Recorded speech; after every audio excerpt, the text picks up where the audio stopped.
ಮಕ್ಕಳ ಭಾಗವತವನ್ನು ಕೆಲವು ನಿಮಿಷಗಳವರೆಗೆ ಹೇಳಿ ಆಮೇಲೆ ಭಾಗವತದ ಪ್ರವಚನವನ್ನು ಪ್ರಾರಂಭ ಮಾಡೋಣ.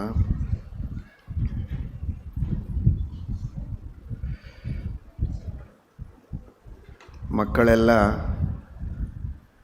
ಗಮನ ಕೊಟ್ಟು ಕೇಳಬೇಕಾದದ್ದು ಕೃಷ್ಣನ ಸಂದೇಶ ಏನು ಅಂತ. ಕೃಷ್ಣ ಪ್ರೌಢನಾಗಿ ಪ್ರೌಢರಿಗೆಲ್ಲ ಸಂದೇಶ ಕೊಟ್ಟಂತೆ ಬಾಲಕೃಷ್ಣ ಬಾಲಕರಿಗೆಲ್ಲ ಸಂದೇಶವನ್ನು ನೀಡಿದ್ದಾನೆ.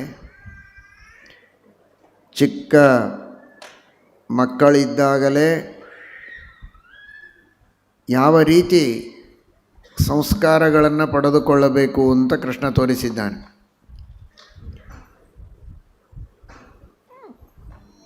ಮಕ್ಕಳಿಗೆಲ್ಲ ಗೊತ್ತಿದ್ದ ಕಥೆ,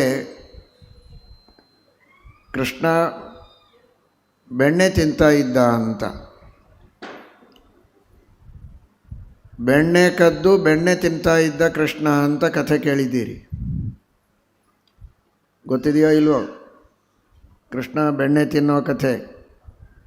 ಬೆಣ್ಣೆ ತಿನ್ನುವಾಗ ತಾನೊಬ್ಬನೇ ತಿನ್ನದೆ ಅಲ್ಲಿರುವಂತಹ ಬೆಕ್ಕುಗಳು, ಬಾಲಕರು, ಬೇರೆ ಬೇರೆ ಎಲ್ಲ ಪಶು ಪ್ರಾಣಿಗಳಿಗೆ ಎಲ್ಲರಿಗೂ ಕೊಟ್ಟು ತಾನು ತಿಂತಾನೆ.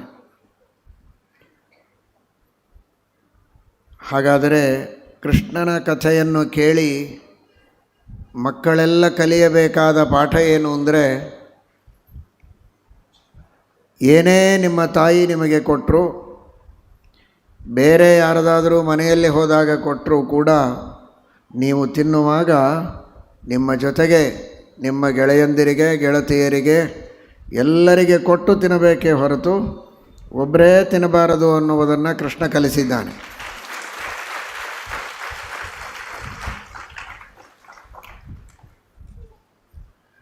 ನಿಮ್ಮ ಮನೆಯಲ್ಲಿದ್ದದ್ದನ್ನೇ ನೀವು ತಗೊಳ್ಬೇಕು, ಇನ್ನೊಬ್ಬರು ಕೈ ಎತ್ತಿ ಕೊಟ್ಟರೆ ಮಾತ್ರ ತಗೊಳ್ಬೇಕು.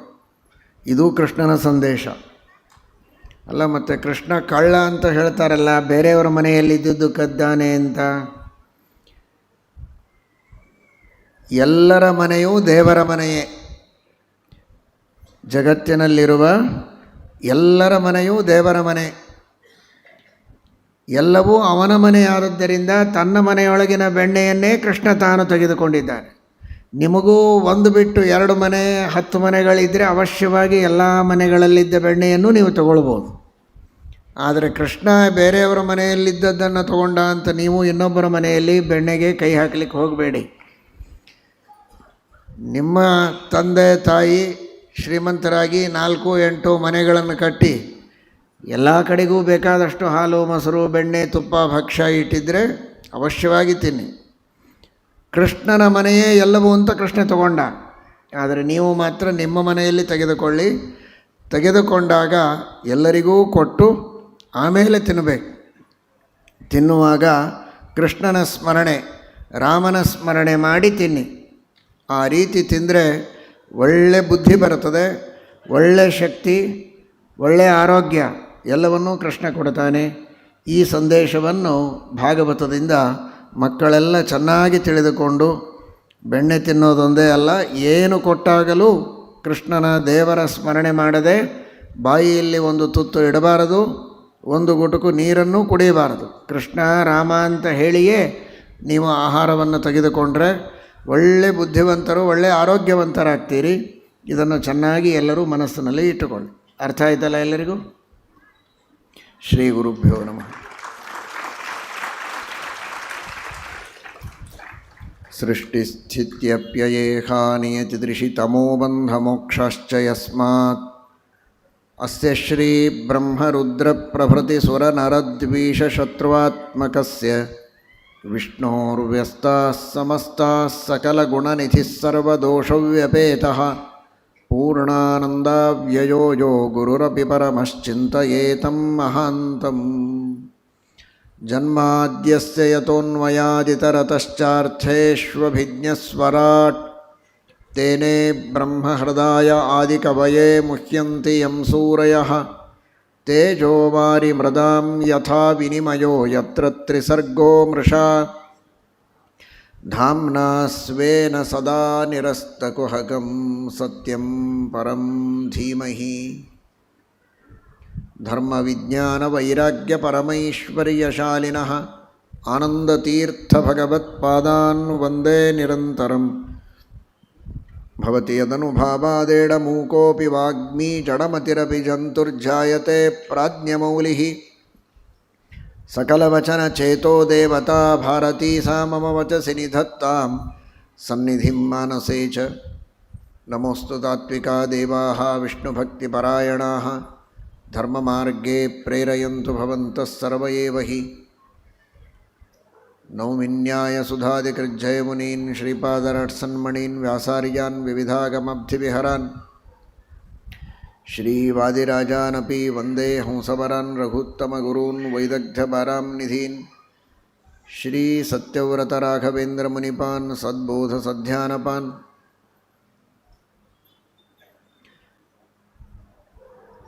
ಮಹೀಶೂರಮಹಾರಾಜಪ್ರಾರ್ಥನಾನುಗುಣಂಚಯಃ ಮಹೀಶೂರಪುರಾವಾಸಃ ಸತ್ಸಂಕಲ್ಪೋ ಭವೇನ್ಮುದೆ.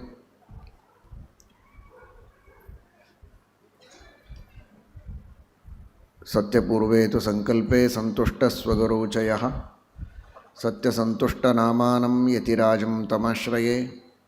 ಸತ್ಯಾಭಿಜ್ಞಕರಾಬ್ಜೋತ್ಥಾನ್ ಪಂಚಾಶದ್ವರ್ಷಪೂಜಕಾನ್ ಸತ್ಯಪ್ರಮೋದತೀರ್ಥಾರ್ಯಾನ್ ನೌಮಿನ್ಯಾಯಸುಧಾರತಾನ್.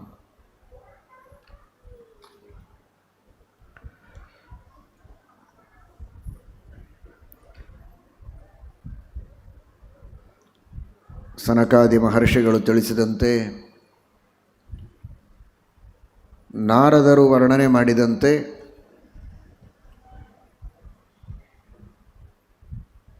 ಗೋಕರ್ಣನ ಮಾತಿನಲ್ಲಿ ನಾವೆಲ್ಲ ಅರ್ಥ ಮಾಡಿಕೊಂಡಂತೆ ಶ್ರೀಮದ್ ಭಾಗವತ ಮೋಕ್ಷ ಸಾಧನವಾದ ಗ್ರಂಥ. ತಾತ್ಕಾಲಿಕವಾದ ಸುಖವನ್ನು ಕೊಡುವುದಕ್ಕಾಗಿ ಹೊರಟದ್ದಲ್ಲ. ಅಂತಹ ಶ್ರೀಮದ್ ಭಾಗವತದ ಶ್ರವಣ ಎಲ್ಲ ಪಾಪಗಳನ್ನು ಪರಿಹಾರ ಮಾಡಿ ನಮ್ಮನ್ನು ಉದ್ಧಾರ ಮಾಡುತ್ತದೆ. ಮನಸ್ಸಿನಲ್ಲಿ ಯಾವ ಕಾಮನೆಗಳನ್ನು ಇಟ್ಟುಕೊಳ್ಳದೆ ಭಗವಂತನಿಗೆ ಶರಣು ಹೋಗಿ ಶ್ರೀಮದ್ ಭಾಗವತದ ಶ್ರವಣವನ್ನು ಮಾಡಿದರೆ ಅದು ಮೋಕ್ಷ ಸಾಧನವಾಗ್ತದೆ ಎಂಬುದಾಗಿ ತಿಳಿಸಿಕೊಟ್ಟಿದ್ದಾರೆ. ಅಂತಹ ಶ್ರೀಮದ್ ಭಾಗವತದ ಪ್ರಾರಂಭವನ್ನು ಮಾಡುವಾಗ ವೇದವ್ಯಾಸ ದೇವರು ಸಕಲ ಸಜ್ಜನರ ಉದ್ಧಾರಕ್ಕಾಗಿ ಶ್ರೀಮದ್ ಭಾಗವತದ ಶ್ರವಣವನ್ನು ಮಾಡುವ ಎಲ್ಲ ಸಾಧಕರಿಗೆ ಬರುವ ವಿಘ್ನಗಳ ಪರಿಹಾರಕ್ಕಾಗಿ ಪ್ರಾರಂಭದಲ್ಲಿ ಮಂಗಲಾಚರಣವನ್ನು ಮಾಡುತ್ತಾರೆ. ವೇದವ್ಯಾಸ ದೇವರಿಗೆ ವಿಘ್ನಗಳಿಲ್ಲ. ಓದುವಂತಹ ಅಧ್ಯಯನ ಮಾಡುವ ಶ್ರವಣ ಮಾಡುವ ಭಕ್ತರಿಗೆ ವಿಘ್ನಗಳಿಗೆ ಕಡಿಮೆ ಇಲ್ಲ. ಶ್ರೇಯಾಂಸಿ ಬಹು ವಿಘ್ನಾನಿ. ಸತ್ಕಾರ್ಯಗಳನ್ನು ಮಾಡುವಾಗ ವಿಘ್ನಗಳು ಬರುವುದು ಸಹಜ. ಆ ವಿಘ್ನಗಳನ್ನು ಪರಿಹಾರ ಮಾಡುವುದಕ್ಕೆ ವಿಘ್ನಾಧಿರಾಜನಾದಂತಹ ಗಣಪತಿಯಲ್ಲಿ ಅಂತರ್ಯಾಮಿಯಾದ ಭಾರತೀ ರಮಣ ಮುಖ್ಯ ಪ್ರಾಣಾಂತರ್ಗತನಾದ ವಿಶ್ವಂಭರ ನಾಮಕನಾದಂತಹ ಭಗವಂತ ಸ್ವಯಂ ತಾನು. ಅಂತಹ ಆ ಭಗವಂತ ಸರ್ವವಿಘ್ನ ಪರಿಹಾರಗಳನ್ನು ಮಾಡುವಂಥವನು. ಆ ಪರಮಾತ್ಮನ ಮಹಿಮೆಯನ್ನು ತಿಳಿಸ್ತಾ ಅಂತಹ ಭಗವಂತನ ಧ್ಯಾನ ಮಾಡೋಣ ಅಂತ ಹೇಳುವ ಮೂಲಕ ಆ ಧ್ಯಾನವೇ ಪರಮ ಮಂಗಲ, ಚಿಂತನವೇ ಭಗವಂತನ ಚಿಂತನವೇ ಒಂದು ಪರಮ ಮಂಗಲ ಅನ್ನುವ ದೃಷ್ಟಿಯಲ್ಲಿ ಮಂಗಲಾಚರಣವನ್ನು ಮಾಡ್ತಾ ಇದ್ದಾರೆ. ಜನ್ಮಾದ್ಯಸ್ಯ ಯತೋನ್ಮಯಾದಿತರತಃ. ಸಕಲ ಶಾಸ್ತ್ರಗಳ ಸಾರ ಇದರಲ್ಲಿ ಅಡಗಿದೆ. ಬ್ರಹ್ಮಸೂತ್ರಗಳ ಸಾರವೂ ಇಲ್ಲಡಗಿದೆ. ಅದಕ್ಕಾಗಿಯೇ ಬ್ರಹ್ಮಸೂತ್ರದ 2ನೆಯ ಸೂತ್ರವನ್ನು ಮೊಟ್ಟ ಮೊದಲಿಗೆ ಇಲ್ಲಿ ಜೋಡಿಸಿದ್ದಾರೆ. ಜನ್ಮಾದ್ಯಸ್ಯ ಯತಃ.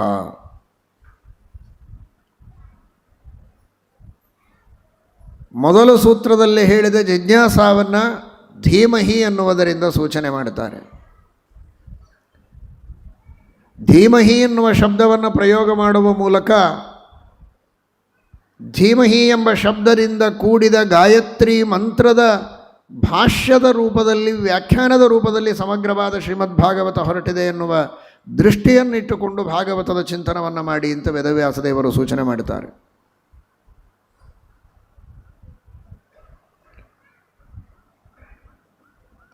ಅಂತಹ ಶ್ರೀಮದ್ ಭಾಗವತದ ಮಹಿಮೆ ಈ ಮಂಗಲಾಚರಣದಿಂದ ನಮಗೆ ತಿಳಿದು ಬರುತ್ತದೆ. ಜನ್ಮಾದ್ಯಸ್ಯ ಯತಃ. ಯಾವ ಪರಮಾತ್ಮನ ಕಥೆಯನ್ನು ಕೇಳುವುದಕ್ಕೆ ನಾವು ಹೊರಟಿದ್ದೇವೆ ಅಂತ ಮೊದಲು ನಮ್ಮ ತಲೆಯಲ್ಲಿರಬೇಕು. ನಾನು ಇಷ್ಟು ಓದಿದವನು ತಿಳಿದವನು ಭಾಗವತವನ್ನು ಕೇಳುವುದಕ್ಕೆ ಬಂದಿದ್ದೇನೆ ಅಂದರೆ ಅದೇ ಬಹಳ ದೊಡ್ಡದು ಅಂತ ಕೆಲವರು ತಿಳಿದಿರ್ತಾರೆ. ನನ್ನಂತಹ ನಾನೇ ಭಾಗವತವನ್ನು ಕೇಳ್ತಾ ಇದ್ದೇನೆ ಅಂದರೆ ಆ ಭಾಗವತದ ಪ್ರವಚನ, ಸಪ್ತಾಹವೋ ಅಥವಾ ಬೇರೆ ವಿಧಾನದಲ್ಲಿ ಹೇಳುವ ಆ ಭಾಗವತ ಪ್ರವಚನಕ್ಕೆ ನನ್ನಿಂದ ಪುಷ್ಟಿ ಅಂತ ತಿಳಿಯುವುದಲ್ಲ. ನಾನೇನೋ ಉಪಕಾರ ಮಾಡಿದೆ ಆ ಒಂದು ಸಂಘ ಸಂಸ್ಥೆಗಳು ನಡೆಸುವ ಕಾರ್ಯಕ್ರಮಕ್ಕೆ ಅಂತ ಭಾವಿಸುವುದಲ್ಲ. ಯಾರ ಬಗ್ಗೆ ನಾನು ಕೇಳ್ತಾ ಇದ್ದೇನೆ ಅವನಿಂದ ನನಗೇನಾಗಬೇಕಾಗಿದೆ, ಏನಾಗಿದೆ, ಇದನ್ನು ಮೊದಲ ಶಬ್ದದಲ್ಲಿ ಭಾಗವತ ಹೇಳುತ್ತದೆ. ಜನ್ಮಾದ್ಯಸ್ಯ ಯತಃ. ಸಮಸ್ತವಾದ ಪ್ರಪಂಚದ ಸೃಷ್ಟಿಯನ್ನು ಮಾಡಿದಂತಹ ವ್ಯಕ್ತಿ, ನನ್ನ ಶರೀರವನ್ನು ಸೃಷ್ಟಿ ಮಾಡಿದಂತಹ ವ್ಯಕ್ತಿ, ನನಗೆ ಜನ್ಮ ಕೊಟ್ಟ ತಂದೆ ತಾಯಿ, ವಿದ್ಯೆಯನ್ನು ಕೊಟ್ಟ ಗುರು, ಮೋಕ್ಷವನ್ನು ಕೊಡುವ ಹೆದ್ದೈವ, ಅಂತಹ ಭಗವಂತನ ಮಹಿಮೆಯನ್ನು ನಾನು ಕೇಳ್ತಾ ಇದ್ದೇನೆ. ಕಿವಿಗೊಟ್ಟು ಕೇಳಬೇಕು, ಏಕಾಗ್ರ ಮನಸ್ಸಿನಿಂದ ಕೇಳಬೇಕು, ಪ್ರೀತಿಯಿಂದ ಕೇಳಬೇಕು. ನಮ್ಮಪ್ಪನ ಮಹಿಮೆ, ನಮ್ಮ ತಾಯಿಯ ಮಹಿಮೆ, ನನ್ನ ಗುರುವಿನ ಮಹಿಮೆ, ನನ್ನ ಸರ್ವಸ್ವವೂ ಆದ ಭಗವಂತನ ಮಹಿಮೆಯನ್ನು ಕೇಳ್ತಾ ಇದ್ದೇನೆ ಎನ್ನುವ ಭಕ್ತಿಯಿಂದ ತ್ವಯ್ದ ಮನಸ್ಸಿನಿಂದ ಆ ಪರಮಾತ್ಮನ ಮಹಿಮೆಯನ್ನು ನಾವು ಕೇಳಬೇಕು. ಜನ್ಮಾದ್ಯಸ್ಯ ಯತಃ.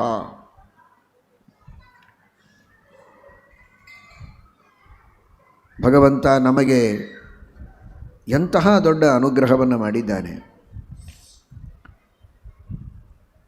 ನಮಗೆ ಜನ್ಮವನ್ನು ಕೊಟ್ಟಿದ್ದಾನೆ ಅಂದರೆ ಅಪರೂಪಕ್ಕೆ ಇದೊಂದು ಜನ್ಮವನ್ನು ದೇವರು ಕೊಟ್ಟಿದ್ದಾನೆ. ಇವತ್ತು ದೇವರ ಸಂಬಂಧ ಅಲ್ಲ, ಅನಾದಿ ಕಾಲದಿಂದ ಲೆಕ್ಕ ಇಲ್ಲದಷ್ಟು ಬಾರಿ ನಾವು ಹುಟ್ಟಿ ಬಂದಿದ್ದೇವೆ.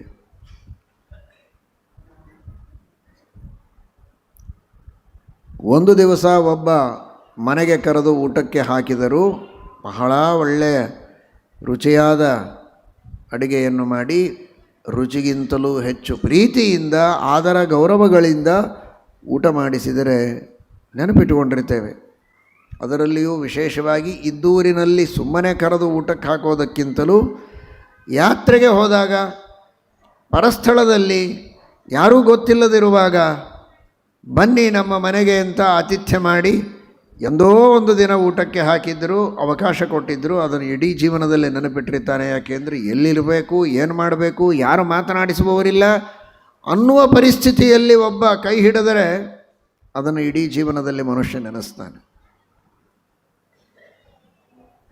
ಇದು ಒಂದು ದಿನದ ಊಟ ಅಲ್ಲ, ಒಂದು ಜನ್ಮದ ಊಟ ಅಲ್ಲ, ಅನಾದಿ ಕಾಲದಿಂದ ಅನಂತ ಕಾಲದವರೆಗೆ ನಮ್ಮೆಲ್ಲರ ಹೊಟ್ಟೆ ಬಟ್ಟೆಗಳನ್ನು ನೋಡುವವನು ಭಗವಂತ. ಹೊರಗಿನ ಬಟ್ಟೆಯನ್ನಲ್ಲ, ನಮ್ಮ ಶರೀರವೆಂಬ ಬಟ್ಟೆಯನ್ನು ನಮಗೆ ಕೊಟ್ಟವನು ಭಗವಂತ. ವಾಸಾಂಸಿ ಜೀರ್ಣಾನಿ ಯಥಾವಿಹಾಯ ನವಾನಿ ಗೃಹಾತಿ ನರೋಪರಾಣಿ. ಈ ಶರೀರವನ್ನು ಬಟ್ಟೆ ಇದ್ದ ಹಾಗೆ ಅಂತ ಪರಮಾತ್ಮ ಕರೆದಿದ್ದಾನೆ. ಕಾರಣ, ಬಟ್ಟೆಯ ಮೇಲೆ ಎಷ್ಟು ಅಭಿಮಾನ ಮಾಡ್ತೀರೋ ಅಷ್ಟೇ ಮಾಡಿ, ಅದಕ್ಕೂ ಜಾಸ್ತಿ ಮಾಡಬೇಡಿ ಅಂತ ತಿಳಿಸುವುದಕ್ಕೆ ಪರಮಾತ್ಮ ಈ ಶರೀರವನ್ನು ಒಂದು ಬಟ್ಟೆ ಅಂತ ಕರೆದ. ಕೃಷ್ಣ ಜೀರ್ಣವಾದ ಹಳೆಯ ಬಟ್ಟೆಯನ್ನು ಬಿಟ್ಟು ಹೊಸ ಬಟ್ಟೆಯನ್ನು ಉಡುವಾಗ ಹಳೆಯ ಬಟ್ಟೆಯನ್ನು ಬಿಟ್ಟದ್ದಕ್ಕೆ ಯಾವ ದುಃಖವನ್ನೂ ಪಡದೆ ಹೊಸ ಬಟ್ಟೆಯನ್ನು ಧರಿಸುವಂತೆ ಈ ಶರೀರದ ಪರಿತ್ಯಾಗ ಮಾಡುವಾಗ ಯಾವುದೇ ದುಃಖ ಇಲ್ಲದಂತೆ, ಅಥವಾ ತನ್ನವರು ಶರೀರವನ್ನು ಪರಿತ್ಯಾಗ ಮಾಡುವಾಗಲೂ ಯಾವುದೇ ದುಃಖ ಇಲ್ಲದಂತೆ ಸಮಾಧಾನದ ಮನಸ್ಸಿನಿಂದ ಧೈರ್ಯದಿಂದ ಅದನ್ನು ತಾನು ಎದುರಿಸಬೇಕು, ಸಾಧನೆಯ ಕಡೆಗೆ ದೃಷ್ಟಿ ಇರಬೇಕು ಅನ್ನುವ ಅಭಿಪ್ರಾಯದಿಂದ ಕೃಷ್ಣ ಇದನ್ನು ಬಟ್ಟೆ ಇದ್ದ ಹಾಗೆ ನೋಡಿ ಅಂತಾನೆ. ಸರಿ, ಬಟ್ಟೆ ಇದ್ದ ಹಾಗೇನೆ ನೋಡಿದರೂ ಕೂಡ ಎಷ್ಟು ತರಹದ ಬಟ್ಟೆಗಳನ್ನು ದೇವರು ನಮಗೆ ಕೊಟ್ಟಿದ್ದಾನೆ. 84 ಲಕ್ಷ ತರಹದ ಬಟ್ಟೆಗಳನ್ನು ಕೊಟ್ಟಿದ್ದಾನೆ. ಬೇಕಾದಷ್ಟು ಬಂಧು ಬಳಗ, ಬೇಕಾದಷ್ಟು ಶಿಷ್ಯರು, ಮಾನ ಮರ್ಯಾದೆಗಳನ್ನು ಮಾಡುವಂತಹ ಜನ, ನಿಮಗೆಲ್ಲ ನಾನಾ ರೀತಿಯಲ್ಲಿ ಒಬ್ಬೊಬ್ಬರಿಗೆ ಅವರವರ ಜೀವನದ ಪದ್ಧತಿಯಂತೆ ಸಂಪರ್ಕದಲ್ಲಿ ಬಂದವರಿರ್ತಾರೆ. ಇಷ್ಟು ಬಟ್ಟೆಗಳನ್ನು ಕೊಟ್ಟವರಿದ್ದಾರ? ಯಾವತ್ತೋ ಒಂದು ದಿವಸ ಶಾಲು ಹೊದಿಸಿ ಮರ್ಯಾದೆ ಮಾಡಿದ್ರೇ ನೀವು ನೆನಪಿನಲ್ಲಿ ಇಟ್ಕೊಂಡಿರ್ತೀರ, ಅವರು ನಮಗೆ ಆನರ್ ಮಾಡಿದರು ಅಂತ. ಆನರ ಮಾಡುವ ಆನರಗಿಂತಲೂ ಆ ಭಗವಂತ ನಾರಾಯಣ ಮಾಡುವಂತಹ ಅನುಗ್ರಹ ಎಷ್ಟು ದೊಡ್ಡದಿದೆ ನೋಡಿ. 1 2 ಅವನು ಕೊಡುವಂತಹ ಬಟ್ಟೆ, ದೇವರು ಕೊಟ್ಟದ್ದು 84 ಲಕ್ಷ ಬಟ್ಟೆ ಅಲ್ಲ, 84 ಲಕ್ಷ ತರಹದ ಬಟ್ಟೆಗಳು. ಒಂದೊಂದು ತರಹದ ಬಟ್ಟೆಯನ್ನು ಅನಂತ ಕೊಟ್ಟಿದ್ದಾನೆ, ಲೆಕ್ಕ ಇಲ್ಲದಷ್ಟು ಕೊಟ್ಟಿದ್ದಾನೆ. ಯಾಕೆಂದರೆ ಅನಾದಿ ಕಾಲದಿಂದ ನಾವು ಈ ಸಂಸಾರದಲ್ಲಿದ್ದೇವೆ. ಅನಾದಿ ಕಾಲದಿಂದ ಇರುವ ಈ ಸಂಸಾರದಲ್ಲಿ ಒಂದೊಂದು ತರಹದ ದೇಹಗಳನ್ನು ಎಷ್ಟು ಬಾರಿ ಕೊಟ್ಟಿದ್ದಾನೆ ಅಂತ ಲೆಕ್ಕ ಇಲ್ಲ. ತಾನಿದ್ದ ಊರೆಷ್ಟೋ, ಪ್ರಪಂಚದೊಳಗಿನ ಎಲ್ಲ ಊರುಗಳಲ್ಲಿ ಹುಟ್ಟಿ ಬಂದಾಗಿದೆ. ಎಲ್ಲರೂ ತಂದೆ ತಾಯಿ ಅಣ್ಣ ತಮ್ಮ ಅಕ್ಕ ತಂಗಿ ಶತ್ರು ಮಿತ್ರ ಎಲ್ಲರೂ ಎಲ್ಲ ಆಗಿ ಹೋಗಿದ್ದಾರೆ. ಅಷ್ಟು ಬಾರಿ ಜನ್ಮವನ್ನು ತಾಳಿದ್ದೇವೆ, ಅಷ್ಟು ಜನರ ಸಂಪರ್ಕದಲ್ಲಿ ಬಂದಿದ್ದೇವೆ, ಅಷ್ಟು ತರಹದ ದೇಹಗಳನ್ನು ಕೊಟ್ಟಿದ್ದಾನೆ. ಆ ದೇಹಗಳಿಗೆ ಬೇಕಾದ ಆಹಾರಗಳನ್ನು ಕೊಟ್ಟ, ಪರಿಸರವನ್ನು ಕೊಟ್ಟಿದ್ದಾನೆ.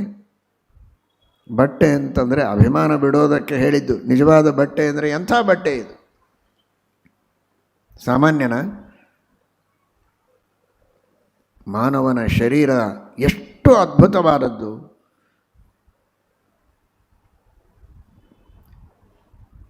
AI ಬಂದಿದೆ, ಕೃತ್ರಿಮ ಮಾನವ, ಯಂತ್ರಮಾನವ. ಆ ಯಂತ್ರಮಾನವನ ನಿರ್ಮಾಣಕ್ಕೆ ಎಷ್ಟು ಕಷ್ಟಪಡಬೇಕು,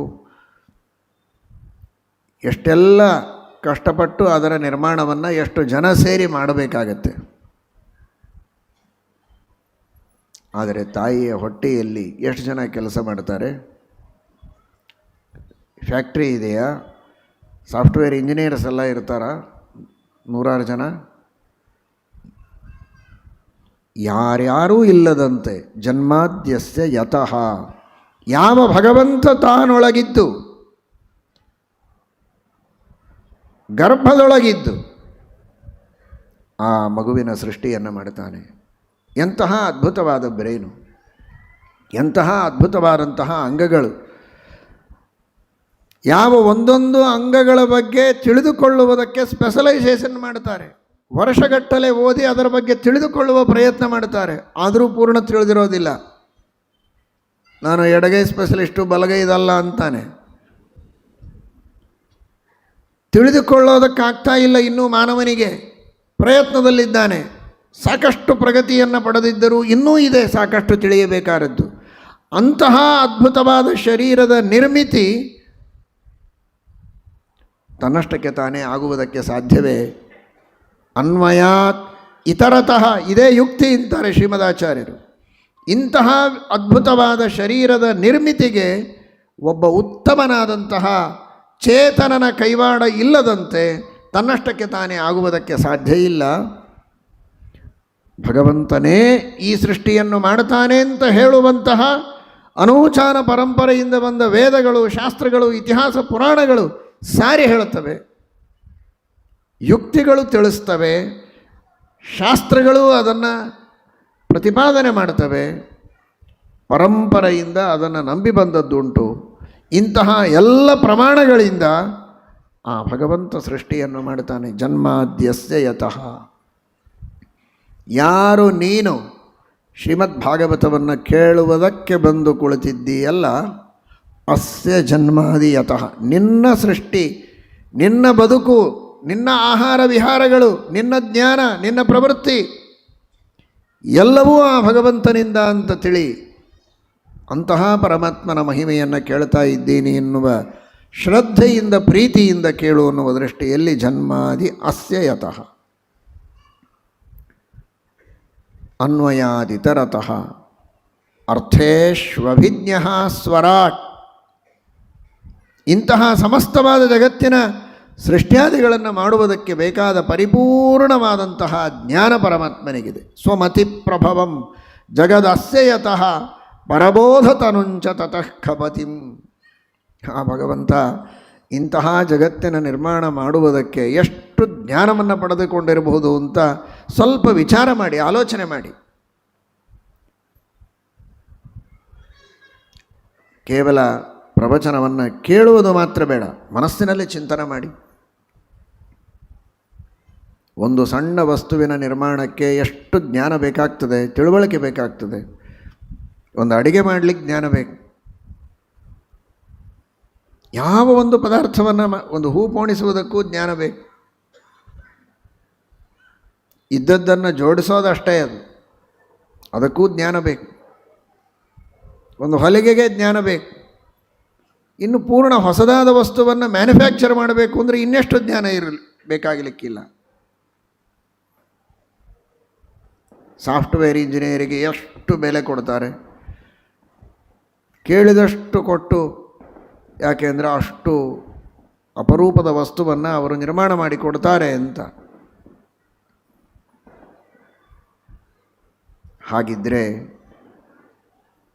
ಜಗತ್ತಿನಲ್ಲಿ ಒಬ್ಬರಲ್ಲ, ಇಬ್ಬರಲ್ಲ, ಅನಂತ ಜೀವರಾಶಿಗಳನ್ನು ನಿಯಮನ ಮಾಡುವ, ಅಷ್ಟೆಲ್ಲ ಜನರಿಗೆ ಶರೀರದ ಸೃಷ್ಟಿಯನ್ನು ಮಾಡಿಕೊಟ್ಟ, ಅಷ್ಟೆಲ್ಲ ಜನರಿಗೆ ಬ್ರೇನನ್ನು ನಿರ್ಮಾಣ ಮಾಡಿಕೊಟ್ಟ ಆ ಭಗವಂತನ ಜ್ಞಾನ ಎಂತಹ ಅದ್ಭುತವಾದ ಜ್ಞಾನ ಇರಬಹುದು. ಬರೀ ಬ್ರೇನು ಅಂದರೆ ನಮ್ಮ ನಿಮ್ಮಂಥವರು ಬ್ರೇನ್ ಅಲ್ಲ.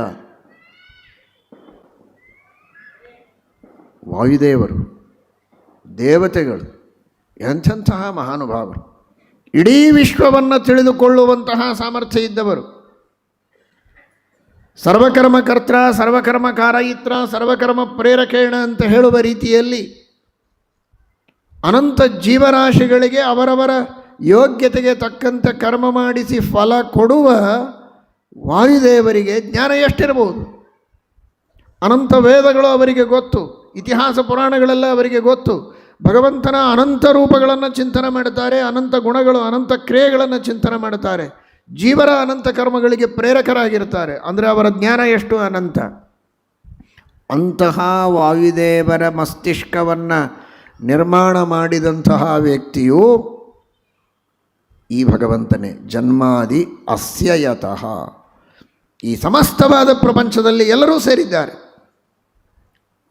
ಓದುವ ಒಬ್ಬ ಪಾಮರ ವ್ಯಕ್ತಿ, ಓದುವವನನ್ನು ಅಷ್ಟೇ ಅಲ್ಲ, ಇದನ್ನು ಬೈಯುವ ವ್ಯಕ್ತಿಯನ್ನು ಸೃಷ್ಟಿ ಮಾಡಿದವನು ಭಗವಂತನೇ. ಸನಾತನ ಧರ್ಮದ ನಿಂದೆ ಮಾಡುವ, ಭಾಗವತದ ನಿಂದೆ ಮಾಡುವ ಒಬ್ಬ ನಾಸ್ತಿಕನನ್ನು ಸೃಷ್ಟಿ ಮಾಡಿದವನು ಭಗವಂತನೇ. ಭಕ್ತಿಯಿಂದ ಭಜಿಸುವವನನ್ನು ಸೃಷ್ಟಿ ಮಾಡಿದವನು ಭಗವಂತನೇ. ಏನೂ ತಿಳಿಯದ ಮದಡರನ್ನು ಸೃಷ್ಟಿ ಮಾಡಿದವನು ದೇವರು. ಎಲ್ಲವನ್ನೂ ತಿಳಿದ ವಾಯುದೇವರಂತಹ ಸರ್ವಜ್ಞರನ್ನು ಸೃಷ್ಟಿ ಮಾಡಿದವನು ದೇವರು. ಅಂದರೆ ಅವನ ಜ್ಞಾನ ಎಷ್ಟಿರಬಹುದು ಅಂತ ತಿಳಿದುಕೊಳ್ಳಿ. ಅಭಿಜ್ಞ, ಎಲ್ಲವನ್ನ ಪರಿಪೂರ್ಣವಾಗಿ ತಿಳಿದವನು ಪರಮಾತ್ಮ. ಸ್ವರಾಟ್, ಸ್ವತಂತ್ರನಾಗಿದ್ದಾನೆ. ಯಾರೂ ಅವನು ಮಾಡುವಂತಹ ಕಾರ್ಯಗಳಿಗೆ ಅಡ್ಡಿ ಮಾಡುವವರಿಲ್ಲ, ಮಾಡುವ ಶಕ್ತಿ ಇಲ್ಲ, ಸಾಮರ್ಥ್ಯ ಇಲ್ಲ. ಸ್ವರಾಟ್, ಸ್ವತಂತ್ರನಾಗಿದ್ದಾನೆ. ಆ ಭಗವಂತ ಸರ್ವಜ್ಞನಾಗಿದ್ದಾನೆ ಅಂದರೆ ತಕ್ಕ ಮಟ್ಟಿಗೆ ಸರ್ವಜ್ಞನಾಗಿದ್ದಾನೆ ಅಂತ ತಿಳಿಯಬೇಡಿ. ತೇನೇ ಬ್ರಹ್ಮ ಹೃದಯ ಆದಿ ಕವಯೇ. ಸರ್ವಜ್ಞರಾದ ಬ್ರಹ್ಮದೇವರಿಗೆ, ಸರ್ವನಿಯಾಮಕರಾದ ಬ್ರಹ್ಮದೇವರು, ಸಹಿ ವಿಶ್ವಜಾತಾನಿ ಪರಿತಾ ಬಭೂವ, ಎಲ್ಲರನ್ನ ಮೀರಿ ನಿಂತವರು, ಎಲ್ಲರನ್ನ ಗೆದ್ದವರು, ಎಲ್ಲರನ್ನ ನಿಯಮನವನ್ನು ಮಾಡುವವರು ಬ್ರಹ್ಮದೇವರು, ಜೀವೋತ್ತಮರು. ಅವರಿಗೂ ತತ್ವೋಪದೇಶವನ್ನು ಮಾಡಿ, ಜ್ಞಾನೋಪದೇಶವನ್ನು ಮಾಡಿ, ಜ್ಞಾನವನ್ನು ಧಾರೆ ಎರೆದವನು. ತೇನೇ ಬ್ರಹ್ಮ ಹೃದಯ ಆದಿಕವಯೇ, ಆದಿಕವಿಯಾದ ಸರ್ವಜ್ಞರಾದ ಬ್ರಹ್ಮದೇವರಿಗೂ ತತ್ವೋಪದೇಶ ಮಾಡಿದ್ದಾನೆ ಅಂದರೆ ಆ ಭಗವಂತ ಎಂತಹ ಸರ್ವಜ್ಞನಾಗಿದ್ದಾನೆ ಅಂತ ಊಹಿಸಿಕೊಳ್ಳಿ ಅಂತಾರೆ. ತೇನೇ ಬ್ರಹ್ಮ ಹೃದಯ ಆದಿಕವಯೇ ಮುಹ್ಯಂತಿ ಯಂ ಸೂರಯ, ಎಲ್ಲರನ್ನ ಅವನು ತಿಳಿದಿದ್ದಾನೆ, ಅಭಿಜ್ಞ.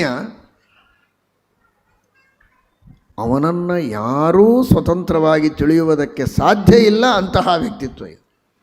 ತಾನು ಎಲ್ಲರನ್ನ ತಿಳಿದಿದ್ದಾನೆ, ತನ್ನನ್ನು ಯಾರೂ ತಿಳಿಯುವಂತಿಲ್ಲ ಪೂರ್ಣವಾಗಿ. ಅಂತಹ ವ್ಯಕ್ತಿತ್ವ. ಅವರವರ ಯೋಗ್ಯತೆಗೆ ತಕ್ಕಂತೆ ತಿಳಿದಿದ್ದಾರೆ ಎಲ್ಲರೂ. ಲಕ್ಷ್ಮೀದೇವಿ ಎಲ್ಲರಿಗಿಂತಲೂ ಹೆಚ್ಚು, ಆನಂತರ ಬ್ರಹ್ಮಾದಿಗಳು ತಿಳಿದಿದ್ದಾರೆ. ಒಬ್ಬ ಸಾಮಾನ್ಯ ವ್ಯಕ್ತಿಯೂ ತಿಳಿದಿದ್ದಾನೆ, ದೇವರಿದ್ದಾನೆ ಅಂತ ಇಷ್ಟೇ ಹೇಳಿ ಕೈ ಮುಗೀತಾನೆ. ಅವನಿಗೇನು ಹೆಚ್ಚು ಗೊತ್ತಿಲ್ಲ, ದೇವರ ಹೆಸರು ಗೊತ್ತಿಲ್ಲ, ಅವನ ಗುಣಗಳು ಗೊತ್ತಿಲ್ಲ, ಏನು ಗೊತ್ತಿಲ್ಲ. ದೇವರೇ ನನ್ನನ್ನು ಕಾಪಾಡು ಅಂತ ಒಬ್ಬ ಆಸ್ತಿಕ ಅಷ್ಟೇ ಕೈ ಮುಗಿದು ನಮಸ್ಕಾರ ಮಾಡ್ತಾನೆ. ಅವನಿಗೂ ದೇವರ ಬಗ್ಗೆ ಗೊತ್ತಿದೆ, ಬ್ರಹ್ಮದೇವರಿಗೂ ದೇವರ ಬಗ್ಗೆ ಗೊತ್ತಿದೆ. ಆದರೆ ಒಂದಕ್ಕೆ ಇನ್ನೊಂದಕ್ಕೆ ಸಂಬಂಧ ಇಲ್ಲ, ಅಷ್ಟು ಅಂತರ ಇದೆ. ಆದರೆ ದೇವರಿದ್ದಾನೆ ಅಂತ ಇಷ್ಟೇ ತಿಳಿಯುವ ಒಬ್ಬ ಸಾಮಾನ್ಯ ವ್ಯಕ್ತಿಗೆ ಅಷ್ಟು ತಿಳಿದದ್ದು ಅವನ ಶಕ್ತಿಯಿಂದಲ್ಲ, ಅದು ದೇವರ ಅನುಗ್ರಹದಿಂದ. ಬ್ರಹ್ಮದೇವರು ಬಹಳ ಜ್ಞಾನಿಗಳು, ಲಕ್ಷ್ಮೀದೇವಿ ಬಹಳಷ್ಟು ಪರಮಾತ್ಮನ ಬಗ್ಗೆ ತಿಳಿದಿದ್ದಾಳೆ, ಅನಂತಾನಂತ ಗುಣಗಳನ್ನು ತಿಳಿದಿದ್ದಾಳೆ ಅಂತಂದರೆ ಅದು ಅಷ್ಟು ದೊಡ್ಡ ಬುದ್ಧಿವಂತಳು ಅಂದ ಮೇಲೆ ಅವಳಿಗೇನು ಬಹಳ ದೇವರ ಅನುಗ್ರಹ ಬೇಕಾಗಿಲ್ಲ, ಸ್ವಲ್ಪ ಸಪೋರ್ಟ್ ಸಿಕ್ಕರೆ ಸಾಕೇನೋ ಅಂತ ಇಲ್ಲ. ಒಬ್ಬ ಸಾಮಾನ್ಯ ವ್ಯಕ್ತಿಗೆ ಭಗವಂತನ ಅನುಗ್ರಹದಿಂದಲೇ ಜ್ಞಾನ ಅನ್ನುವುದು ಎಷ್ಟು ಸತ್ಯವೋ, ಲಕ್ಷ್ಮೀದೇವಿಗೂ ದೇವರ ಅನುಗ್ರಹದಿಂದಲೇ ಜ್ಞಾನ. ಇಲ್ಲದಿದ್ದರೆ ಮುಹ್ಯಂತಿ ಯಂ ಸೂರಯ. ಬ್ರಹ್ಮಾದಿ ದೇವತೆಗಳು ಅಷ್ಟೇ ಯಾಕೆ, ರಮಾದಿ ದೇವತೆಗಳು ಎಲ್ಲರೂ ಕೂಡ ಪರಮಾತ್ಮನ ಅನುಗ್ರಹ ಇಲ್ಲದೆ ಭಗವಂತನನ್ನು ತಿಳಿಯುವಂತಿಲ್ಲ. ರಮಾದಿಗಳ ಮೇಲೆ ಬಹಳ ದೊಡ್ಡ ಅನುಗ್ರಹ ಮಾಡಿದ್ದಾನೆ, ಸಾಮಾನ್ಯರ ಮೇಲೆ ಅವರ ಯೋಗ್ಯತೆಗೆ ತಕ್ಕಂತೆ ಅನುಗ್ರಹ ಕಡಿಮೆ ಮಾಡಿರಬಹುದು. ಆದರೆ ಅನುಗ್ರಹ ಇಲ್ಲದೆ ದೇವರನ್ನು ತಿಳಿದವರು ಯಾರಿಲ್ಲ. ಮುಹ್ಯಂತಿ ಯಂ ಸೂರಯ, ಇದು ಭಗವಂತನ ವ್ಯಕ್ತಿತ್ವ. ದೇವರ ಬಗ್ಗೆ ತಿಳಿಯುವುದಲ್ಲ, ಯಾರೇ ಯಾವುದನ್ನೇ ತಿಳಿಯಬೇಕಾಗಿದ್ದರೂ ಕೂಡ ಭಗವಂತನ ಅಧೀನವಾಗಿ ತಿಳಿಯಬೇಕು. ಅದನ್ನೇ ಸತ್ತ ಪ್ರತೀತಿ ಪ್ರವೃತ್ತಿಗಳು ಪರಮಾತ್ಮನ ಅಧೀನ ಅಂತ ಶಾಸ್ತ್ರ ತನ್ನದೇ ಆದ ಪರಿಭಾಷೆಯಲ್ಲಿ ಹೇಳುತ್ತದೆ. ಯಾವುದೇ ಒಂದು ವಸ್ತುವಿನ ಪ್ರತೀತಿ, ನೀವೆಲ್ಲ ಕುಳಿತದ್ದು ನಮಗೆ ಕಾಣಿಸ್ತಾ ಇದೆ ಅನ್ನುವುದಕ್ಕೆ ಧೈರ್ಯದಿಂದ ಪ್ರವಚನ ಹೇಳ್ತಾ ಇವೆ. ನಾವು ಕುಳಿತದ್ದು ನಿಮಗೆ ಕಂಡಿದೆ, ನೆಲ ಕಂಡಿದೆ, ಅನ್ನ ಕಾಣುತ್ತದೆ. ಏನೇ ತಿಳಿಯಬೇಕಾದರೂ ಭಗವಂತನ ಪ್ರೇರಣೆ ಇಲ್ಲ. ಪ್ರತಿಯೊಂದು ವಸ್ತುವಿನ ಅಸ್ತಿತ್ವ, ಪ್ರತಿಯೊಂದು ವಸ್ತುವಿನ ತಿಳುವಳಿಕೆ, ಆ ಎಲ್ಲ ವಸ್ತುಗಳಲ್ಲಿರುವಂತಹ ಆ ಕಾರ್ಯಗಳನ್ನು ಮಾಡುವ ಶಕ್ತಿ ಸಾಮರ್ಥ್ಯಗಳು, ಇದು ಮೂರೂ ಭಗವಂತನ ಅಧೀನ. ಒಂದು ಅನ್ನ ತೆಗೆದುಕೊಂಡ್ರೆ ಅನ್ನ ಇದ್ದದ್ದು, ಅನ್ನ ಇದೆ ಅಂತ ನನಗೆ ತಿಳಿದದ್ದು, ಅನ್ನ ಉಂಡಾಗ ಆಗುವ ಏನೊಂದು ಪುಷ್ಟಿ ಇದೆ, ಆ ಪೋಷಕತ್ವ ಅನ್ನದಲ್ಲಿ ಬಂದದ್ದು, ಇದು ಮೂರೂ ಭಗವಂತನ ಅಧೀನ. ಇದೇ ಸತ್ತ ಪ್ರತೀತಿ ಪ್ರವೃತ್ತಿಗಳು. ವಿಶ್ವದ ಪ್ರತೀತಿ, ವಿಶ್ವದ ಅಸ್ತಿತ್ವವೇ ಭಗವಂತನ ಅಧೀನವಾದಾಗ ಆ ಭಗವಂತನ ಪ್ರತೀತಿಯನ್ನು, ಪರಮಾತ್ಮನ ಬಗ್ಗೆ ತಿಳುವಳಿಕೆಯನ್ನು ನಾನು ಸ್ವತಂತ್ರವಾಗಿ ಮಾಡಿಕೊಳ್ತೇನೆ ಅಂತ ಹೇಳುವ ವ್ಯಕ್ತಿ ಪ್ರಪಂಚದೊಳಗೆ ಯಾರೂ ಇಲ್ಲ.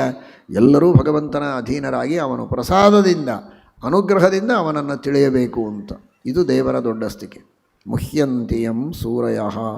ಹಾಗಾಗಿ ಆ ಭಗವಂತನೇ ಪ್ರೀತಿಯಿಂದ, ವಾತ್ಸಲ್ಯದಿಂದ ರಚನೆ ಮಾಡಿಕೊಟ್ಟ ಭಾಗವತವನ್ನು ಶ್ರದ್ಧೆಯಿಂದ ಅಧ್ಯಯನ ಮಾಡಿ ನಿನ್ನ ಉಪದೇಶದಿಂದ ನಿನ್ನನ್ನು ತಿಳಿದುಕೊಳ್ಳುವಂತೆ ನನಗೆ ಅನುಗ್ರಹ ಮಾಡುವಂತ ಪ್ರಾರ್ಥಿಸಿಕೊಂಡು ತಿಳಿಯುವ ಪ್ರಯತ್ನ ಮಾಡಿ, ನಾನು ತಿಳ್ಕೋತೇನೆ ದೇವರನ್ನು ಅಂತ ಭಾಗವತದ ಮಹಾಭಾರತಾದಿಗಳ ಸಹಾಯ ಇಲ್ಲದೆ ಅನುಗ್ರಹ ಇಲ್ಲದೆ ನೀವು ತಿಳಿಯುವುದಕ್ಕೆ ಸಾಧ್ಯ ಇಲ್ಲ ಅಂತ ಹೇಳುವುದಕ್ಕೆ ಶಾಸ್ತ್ರದಿಂದಲೇ ತಿಳಿಯಬೇಕು. ಶಾಸ್ತ್ರಕರ್ತೃವಾದ ಶಾಸ್ತ್ರ ಪ್ರತಿಪಾದ್ಯನಾದ ಭಗವಂತನ ಪ್ರಸಾದದಿಂದಲೇ ತಿಳಿಯಬೇಕು. ಭಾಗವತ ಇದೆ, ಪಾಂಡಿತ್ಯ ಇದೆ, ಸಂಸ್ಕೃತ ಗೊತ್ತು, ಓದಿ ತಿಳಿದುಕೊಳ್ತೇನೆ ಎನ್ನುವುದು ಸಾಧ್ಯ ಇಲ್ಲ. ತಿಳಿದಾಗ ಅನ್ನಿಸ್ತದೆ. ಆದರೆ ವೇದವ್ಯಾಸದೇವರ ಕೃಪೆ ಇದ್ದರೆ ಮಾತ್ರ ಭಗವಂತನನ್ನು ತಿಳಿಯುವುದಕ್ಕೆ ಸಾಧ್ಯ. ಇಲ್ಲದಿದ್ದರೆ ಮುಹ್ಯಂತಿಯಂ ಸೂರಯ. ಎಂತಹ ಜ್ಞಾನಿಗಳು ಮೋಹವನ್ನು ಹೊಂದುತ್ತಾರೆ, ತಿಳಿಯೋದಕ್ಕೆ ಸಾಧ್ಯ ಇಲ್ಲ. ಆದರೆ ಭಗವಂತ ತನ್ನನ್ನು ಮಾತ್ರ ತಾನು ಇಡೀ ಜಗತ್ತನ್ನು ಸ್ವತಂತ್ರನಾಗಿ ಅಭಿಜ್ಞ ಎಲ್ಲರನ್ನೂ ತಿಳಿದಿದ್ದಾನೆ. ಅವನಿಗೆ ಮಾತ್ರ ಇನ್ಯಾರ ಅನುಗ್ರಹ ಬೇಕಾಗಿಲ್ಲ. ತೇಜೋ ವಾರಿ ಮೃದಾಂ ಯಥಾ ವಿನಿಮಯ ಯತ್ರ ತ್ರಿಸರ್ಗೋ ಮೃಷ. ಈ ಸಮಸ್ತವಾದಂತಹ ಜಗತ್ತಿನ ಸೃಷ್ಟಿಯನ್ನು ದೇವರು ಮಾಡಿದ್ದಾನೆ. 3 ಸೃಷ್ಟಿಗಳಿವೆ, ಅತ್ಯದ್ಭುತವಾದಂತಹ 3 ಸೃಷ್ಟಿಗಳು. ತೇಜಸ್ ಸೃಷ್ಟಿ, ವಾರಿ ಸೃಷ್ಟಿ, ಮೃತ್ ಸೃಷ್ಟಿ. ಏನು ಹಾಗಂದರೆ ಈಶ್ವರ ಸೃಷ್ಟಿ, ಜೀವ ಸೃಷ್ಟಿ, ಜಡ ಸೃಷ್ಟಿ. ಈಶ್ವರ ಸೃಷ್ಟಿ ಅಂದರೆ ದೇವರಿಗೇನು ಸೃಷ್ಟಿ?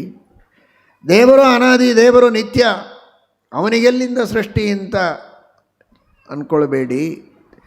ದೇವರಿಗೆ ನಿಜವಾಗಿ ಸೃಷ್ಟಿ ಇಲ್ಲ. ಆದರೆ ದೇವರು ಮಾಡುವ ಅವತಾರಗಳೇ ದೇವರ ಸೃಷ್ಟಿ.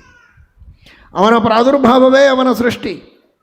ಅದನ್ನೂ ದೇವರು ಮಾಡ್ತಾನೆ. ನಿಜವಾಗಿ ಅದು ಬಹಳ ಬಹಳ ದೊಡ್ಡದು, ಬಹಳ ದೊಡ್ಡ ಅನುಗ್ರಹ ದೇವರು ನಮ್ಮ ಮೇಲೆ ಮಾಡೋದು. ಎಲ್ಲವೂ ಅನುಗ್ರಹವೇ, ಆದರೆ ಅದು ಸರ್ವೋತ್ತಮ ಸೃಷ್ಟಿ. ಅದು ಅವನು ಸರ್ವೋತ್ತಮ ಅಂದ ಮೇಲೆ ಅವನ ಪ್ರಾದುರ್ಭಾವಗಳೆಲ್ಲ ಸರ್ವೋತ್ತಮ. ಆ ಸರ್ವೋತ್ತಮ ಭಗವಂತನ ಪ್ರಾದುರ್ಭಾವಗಳು, ಅಂತರ್ಯಾಮಿ ರೂಪಗಳು, ಅವುಗಳನ್ನು ಪರಮಾತ್ಮ ನಮಗಾಗಿ ಮಾಡ್ತಾನಲ್ಲ, ಅದಕ್ಕೆ ಸಮಾನವಾದ ಉಪಕಾರ ಇನ್ನು ಪ್ರಪಂಚದಲ್ಲಿ ಯಾವುದಿಲ್ಲ. ಅವತಾರಗಳು ಸರಿ, ಅಂತರ್ಯಾಮಿ ರೂಪಗಳು ಸರಿ. ಅಷ್ಟು ಸಂಖ್ಯೆಯಲ್ಲಿಯೂ ಯಾವ ವಸ್ತುಗಳಿಲ್ಲ, ಅಷ್ಟು ದೊಡ್ಡ ವಸ್ತುಗಳೂ ಯಾವಿಲ್ಲ, ಅಷ್ಟು ಉಪಕಾರ ಮಾಡುವ ವಸ್ತುಗಳು ಪ್ರಪಂಚದೊಳಗೆ ಇನ್ನೊಂದಿಲ್ಲ. ವ್ಯಕ್ತಿಗಳಿಲ್ಲ, ವಸ್ತುಗಳೂ ಇಲ್ಲ. ಅಂತಹ ಸೃಷ್ಟಿ ಅದು ತೇಜಸ್ ಸೃಷ್ಟಿ, ಅದು ಈಶ್ವರ ಸೃಷ್ಟಿ. ಉದಾಹರಣೆಗೆ ನಮ್ಮ ಅಂತರ್ಯಾಮಿ ರೂಪವನ್ನೇ ತೆಗೆದುಕೊಳ್ಳೋಣ. ಪ್ರತಿಯೊಬ್ಬ ಜೀವನಲ್ಲಿಯೂ ಬಿಂಬರೂಪ ಅಂತ ಇರುತ್ತದೆ, ಅವನ ಅಂತರ್ಯಾಮಿ ರೂಪ. ಬಿಂಬ ಚಲಿಸೆ ಪ್ರತಿಬಿಂಬ ಚಲಿಸುವುದು. ನಮ್ಮ ಜೀವಸ್ವರೂಪದಲ್ಲಿ ಅಂತರ್ಯಾಮಿಯಾಗಿರುವಂತಹ ಭಗವಂತ, ಅವನು ನಡೆದರೆ ನಾವು ನಡಿತೀವಿ, ಅವನು ಕುಳಿತರೆ ನಾವು ಕೂಡ್ತೀವಿ, ಅವನು ನೋಡಿದರೆ ನೋಡ್ತೀವಿ, ನಿಂತರೆ ನಿಲ್ತೀವಿ, ನಕ್ಕರೆ ನಗತೀವಿ, ಇಲ್ಲದೇ ಇದ್ದರೆ ಇಲ್ಲ. ಹತ್ರ ಅಳ್ತೀವಿ ಅಲ್ಲ, ಮತ್ತೆ ಅವನು ಅಳೋದೇ ಇಲ್ಲ. ಅವನು ಅಳಿಸ್ತಾನೆ, ನಾವು ಅಳ್ತೀವಿ ಅಷ್ಟೇ. ಎಲ್ಲದಕ್ಕೂ ಒಂದನ್ನೇ ಜೋಡಿಸ್ಕೋಬೇಡಿ. ದೋಷ ಇಲ್ಲ ಭಗವಂತನಲ್ಲಿ. ಪೂರ್ಣವಾಗಿ ಆ ಪರಮಾತ್ಮನ ಅಧೀನ, ಬಿಂಬರೂಪಿಯಾದ ಪರಮಾತ್ಮನ ಅಧೀನ ನಾವು. ಭಗವಂತನ ಯಾವ ರೂಪಗಳಲ್ಲಿಯೂ ಭೇದ ಇಲ್ಲ. ಆದರೆ ನಮಗೂ ಪರಮಾತ್ಮನ ಬಿಂಬರೂಪ ಏನು ನಮ್ಮಲ್ಲಿದೆ ಅದಕ್ಕೂ ಇರುವ ಸಂಬಂಧ ಇದು ಬಹಳ ಘನಿಷ್ಠವಾದ ಸಂಬಂಧ. ಆ ರೂಪದಿಂದ ದೇವರು ನಮಗೆ ವಿಶೇಷ ಅನುಗ್ರಹ ಮಾಡುತ್ತಾನೆ. ರಾಮ, ಕೃಷ್ಣ ಮೊದಲಾದ ಅವತಾರಗಳಿವೆ. ಆದರೆ ನಮ್ಮ ಉದ್ಧಾರ ಆಗೋದು ನಮ್ಮ ಶರೀರದಲ್ಲಿ, ನಮ್ಮ ಜೀವ ಸ್ವರೂಪದಲ್ಲಿಯೂ ಇರುವಂತಹ ಏನು ಪರಮಾತ್ಮನ ಬಿಂಬ ರೂಪ ಇದೆ, ಅಂತರ್ಯಾಮಿ ರೂಪ ಇದೆ, ಅದು ನಮ್ಮಿಂದ ಸಾಧನೆಯನ್ನು ಮಾಡಿಸ್ತದೆ. ನಮ್ಮ ಅಸ್ತಿತ್ವಕ್ಕೆ ಅದು ಕಾರಣ, ನಮ್ಮ ಜ್ಞಾನಕ್ಕೆ, ತಿಳುವಳಿಕೆಗೆ ಅದು ಕಾರಣ, ನಮ್ಮ ಎಲ್ಲ ಕಾರ್ಯಗಳಿಗೂ ಅದು ಕಾರಣ. ಕೊನೆಗೆ ಮೋಕ್ಷದಲ್ಲಿಯೂ ಅದೇ ನಮಗೆ ಸುಖವನ್ನು ಅನುಭವಿಸುವಂತೆ ಮಾಡೋದು. ಅಂತಹ ಬಿಂಬರೂಪ ಅಂದರೆ ಅದು ಒಂದೇ ಇದೆ. ಆದರೆ ಒಬ್ಬೊಬ್ಬ ಜೀವನಿಗಾಗಿಯೂ ಒಂದು ಪ್ರತ್ಯೇಕ ಇದೆ. ದೇವರು ಎಷ್ಟು ದೊಡ್ಡ ಅನುಗ್ರಹ ಮಾಡಿದ್ದಾನೆ ನೋಡಿ. ಇಷ್ಟು ಜನ ಇಲ್ಲಿ ಬಂದಿದ್ದೀರಿ. ನಿಮಗೆಲ್ಲರಿಗೂ ಭಾಗವತದ ಬಗ್ಗೆ ಶ್ರದ್ಧೆ ಇದೆ ಅಂತ ಬಂದಿದ್ದೀರಿ ಅಂತ ಹೇಳಿ ಇಷ್ಟು ಶ್ರದ್ಧೆಯಿಂದ ಬಂದಿದ್ದಾರಲ್ಲ,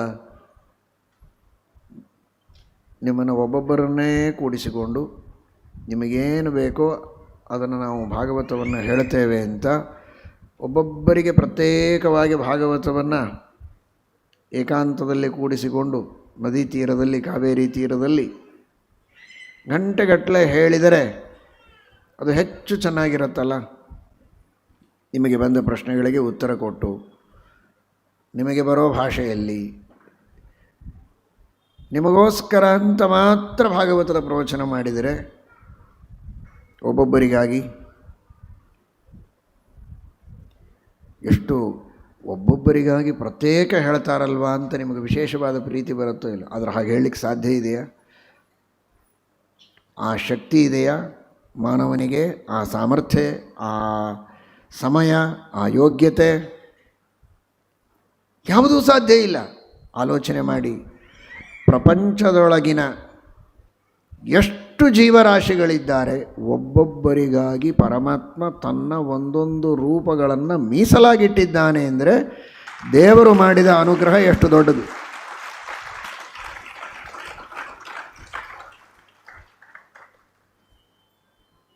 ನೀವು ಅಂದ್ಕೊಂಡಿದ್ದೀರಾ, ಒಬ್ಬರೇ ಹೇಳ್ತಾ ಇದ್ದಾರೆ ಸ್ವಾಮಿಗಳು, ನಾವಿಷ್ಟೆಲ್ಲ ಜನ ಕೇಳ್ತಾ ಇದ್ದೀವಿ, ನೀವು ಒಬ್ಬೊಬ್ಬರು ಕೇಳುವುದಕ್ಕೂ ನಿಮ್ಮಲ್ಲಿರುವ ಅಂತರ್ಯಾಮಿಯಾದ ಭಗವಂತ, ಬಿಂಬರೂಪಿಯಾದ ಪರಮಾತ್ಮ ನಿಮ್ಮಲ್ಲಿ ಪ್ರತ್ಯೇಕವಾಗಿದ್ದು ನಿಮಗೆ ಕೇಳಿಸುವಂತೆ ಮಾಡ್ತಾ ಇದ್ದಾನೆ. ನಿಜವಾಗಿ ನಿಮಗೆ ಜ್ಞಾನವನ್ನು ಕೊಡ್ತಾ ಇದ್ದದ್ದು ಆ ಭಗವಂತನೇ. ತಿಳಿವಲ್ಲಿ ತಿಳಿಪಲ್ಲಿ ತಿಳಿವಳಿಕೆ ನೀನಾಗಿ ಅವನೇ ಜ್ಞಾನವನ್ನು ಕೊಡ್ತಾ ಇರೋದು ಪ್ರತಿಯೊಬ್ಬರಲ್ಲಿ, ಒಬ್ಬೊಬ್ಬರಲ್ಲಿಯೂ ಕೂಡ. ಅಂತಹ ಉಪಕಾರವನ್ನು ಮಾಡುವುದಕ್ಕೆ ಭಗವಂತ ತಾನು ಸ್ವತಃ ಬಂದಿದ್ದಾನೆ. ಇದು ಈಶ್ವರ ಸೃಷ್ಟಿ ಅಂದರೆ ಇದು, ತೇಜಸ್ಸೃಷ್ಟಿ ಅಂದರೆ ಇದು. ಪರಮಾತ್ಮ ತಾನು ಅನಂತ ರೂಪಗಳನ್ನು ತೆಗೆದುಕೊಂಡು ಪ್ರತಿಯೊಬ್ಬರಲ್ಲಿದ್ದಾನೆ, ಅನಾದಿ ಕಾಲದಿಂದ ಇದ್ದಾನೆ. ವಿಶೇಷವಾಗಿ ನಿಯಮನವನ್ನು ಆ ಸಂದರ್ಭಗಳಲ್ಲಿ ಮಾಡುತ್ತಾನೆ. ಇದಲ್ಲದೆ ಇನ್ನುಳಿದ ಬಾಹ್ಯವಾದಂತಹ ಪ್ರಪಂಚದಲ್ಲಿಯೂ ಪರಮಾತ್ಮ ಇದ್ದಾನೆ. ಈಗ ನೋಡಿದರೆ ಇಷ್ಟು ದೊಡ್ಡ ಸಭೆ ಇದ್ದರೂ ಇಷ್ಟೆಲ್ಲ ಜನರಿಗೆ ಕೇಳಿಸುವಂತೆ ಮಾಡ್ತಾ ಇರೋದು ಇದು ಮೈಕು. ಕೇಳಿಸುವಂತೆ ಮಾಡ್ತಾ ಇರೋದು ಮೈ ನಹಿ ಹೂ ಮೈಕ್ ಹೈ. ಇದು ಕೇಳಿಸುವಂತೆ ಮಾಡ್ತಾ ಇದೆ ಅಲ್ವಾ? ಇದರಲ್ಲಿ ಭಗವಂತನ ಅಂತರ್ಯಾಮಿ ರೂಪ ಇದೆ. ಆ ಶಕ್ತಿಯನ್ನು ಇದಕ್ಕೆ ಕೊಟ್ಟವನು, ಇಲ್ಲಿ ಹುಟ್ಟಿಸಿದವನು ಭಗವಂತ. ಅದಕ್ಕಾಗಿ ಕುಳಿತಿದ್ದಾನಿಲ್ಲಿ. ಕೂಡುವುದಕ್ಕೆ ನಿಮಗೆ ನೆಲ ಬೇಕು ಅಂದರೆ ಅಲ್ಲಿದ್ದಾನೆ ದೇವರು, ಅಂತರ್ಯಾಮಿಯಾಗಿ ಪೃಥ್ವಿಯಲ್ಲಿದ್ದಾನೆ. ಪೃಥ್ವಿಯಲ್ಲಿ ಇಂಥ ಒಬ್ಬ ದೇವರಿಲ್ಲ, ಪೃಥ್ವಿಯ ಒಂದೊಂದು ಕಣದಲ್ಲಿ ಪರಮಾತ್ಮ ಇದ್ದಾನೆ. ಅಂದರೆ ತೇಜೋವಾರಿ ಮೃದಾಂ, ನಮಗಾಗಿ ದೇವರು ಎಷ್ಟು ರೂಪಗಳನ್ನು ತಾಳಿ ಇಡೀ ಪ್ರಪಂಚದೊಳಗಿದ್ದಾನೆ ಅಂತ ತಿಳಿದುಕೊಳ್ಳಿ. ಇಷ್ಟಿದ್ದರೆ ಆ ಭಗವಂತನ ಮೂಲ ರೂಪಕ್ಕೂ ಆ ಮೂಲ ಶಕ್ತಿಗೂ ಈ ಎಲ್ಲ ಅಂತರ್ಯಾಮಿ ರೂಪಗಳು ಹಾಗೂ ರಾಮಕೃಷ್ಣಾದಿ ಅವತಾರ ರೂಪಗಳಿಗೂ ಏನೂ ವ್ಯತ್ಯಾಸ ಇಲ್ಲ, ಎಲ್ಲವೂ ಸಮಾನ. ಅದಕ್ಕಾಗಿಯೇ ತೇಜಸ್ಸಿನ ಉದಾಹರಣೆಯನ್ನು ಕೊಟ್ಟಿದ್ದಾರೆ. ಒಂದು ದೀಪದಿಂದ ಇನ್ನೊಂದು ದೀಪವನ್ನು ಹಚ್ಚಿದಾಗ, ಓ ಆ ದೀಪದಿಂದ ಹಚ್ಚಿಕೊಂಡು ಬಂದರೆ ಹಾಗಾದರೆ ಆ ದೀಪ ಸ್ವಲ್ಪ ಸಣ್ಣದಾಯಿತು ಅಂತಾಗತ್ತಾ? ಅದೇ ದೀಪದಿಂದ ನೀವು 10 ದೀಪಗಳನ್ನು ಬೆಳಗಬಹುದು. ಮೊದಲನೆಯ ದೀಪ ಹಾಗೇ ಇರುತ್ತೆ. ಹೊಸ ಹೊಸ ದೀಪಗಳು ಅದರಂಥ ದೀಪಗಳೇ, ಹಾಗೇ ಬೆಳಗುವ ದೀಪಗಳು ಹೇಗೆ ಬರ್ತವೋ ಹಾಗೆ ಪರಮಾತ್ಮನ ಮೂಲ ರೂಪದಿಂದ ಎಷ್ಟೇ ಅಂತರ್ಯಾಮಿ ರೂಪಗಳು ಬಂದರೂ, ಅವತಾರ ರೂಪಗಳು ಬಂದರೂ ಎಲ್ಲವೂ ಸಮಾನ, ಯಾವ ರೂಪಗಳಿಗೂ ವ್ಯತ್ಯಾಸ ಇರೋದಿಲ್ಲ ಎಂಬುದಾಗಿ ತಿಳಿಸಿಕೊಡ್ತಾರೆ. ಆದರೆ ಮೊದಲನೆಯ ದೀಪ ಬೇರೆ, ಎರಡನೆಯ ದೀಪ ಬೇರೆ. ವ್ಯತ್ಯಾಸ ಇಲ್ಲ, ಆದರೆ ಭೇದ ಇದೆ. ಎರಡೂ ದೀಪ ಒಂದಲ್ಲ, ಎರಡು ಅಂತೀರಲ್ವ. ಇದೊಂದು ದೀಪ, ಇದು ಬೇರೆ ದೀಪ, ಇದು ಅದೇ ದೀಪ ಅಲ್ಲ. ಆ ದೀಪ ಅಲ್ಲಿದೆ, ಇದು ಬೇರೆ. ಆದರೆ ಭಗವಂತನಲ್ಲಿ ಆ ವ್ಯತ್ಯಾಸವೂ ಇಲ್ಲ, ಭೇದವೂ ಇಲ್ಲ. ಅದಕ್ಕಾಗಿ ಯಾದವಾರ್ಯರು ವ್ಯಾಖ್ಯಾನದಲ್ಲಿ ಹೇಳ್ತಾರೆ, ಅಭಿಮಾನಿ ದೇವತಾಪೇಕ್ಷೆಯ ಏತತ್. ಮೊದಲನೆಯ ದೀಪದ ಅಭಿಮಾನಿ ಯಾರು? ಅಗ್ನಿ. ಎರಡನೆಯ ದೀಪಕ್ಕೆ ಅಭಿಮಾನಿ ಯಾರು? ಅಗ್ನಿ. ಈ ದೀಪ ಬೇರೆ, ಈ ದೀಪ ಬೇರೆ. ಆದರೆ ಆ ದೀಪದ ಅಭಿಮಾನಿ ದೇವತೆಯಾದ ಅಗ್ನಿ ಎಂಬ ದೇವ ಬೇರೆ, ಈ ದೀಪದ ಅಭಿಮಾನಿಯಾದ ಅಗ್ನಿ ಎಂಬ ದೇವ ಬೇರೆ ಅಲ್ಲ. ಎರಡಕ್ಕೂ ಒಬ್ಬನೇ ಅಗ್ನಿ. ಸಹಸ್ರ ದೀಪೋತ್ಸವ ಮಾಡಿ, ಆದರೆ ಅಲ್ಲಿರುವಂತಹ ದೇವತೆ ಒಬ್ಬನೇ ಇರ್ತಾನೆ, ಅಗ್ನಿ. ಹಾಗೆ ಭಗವಂತನ ಎಷ್ಟೇ ರೂಪಗಳನ್ನು ತೆಗೆದುಕೊಂಡರೂ ಅಲ್ಲಿ ಭೇದ ಇಲ್ಲ. ಎಲ್ಲ ರೂಪಗಳು ಒಂದೇ ಒಂದು. ವಿಷ್ಣು, ನಾರಾಯಣ ಎಲ್ಲವೂ ಪರಿಪೂರ್ಣ, ಎಲ್ಲವೂ ನಿರ್ದೋಷ, ಎಲ್ಲವೂ ಜಗಜ್ಜನ್ಮಾದಿ ಕಾರಣ.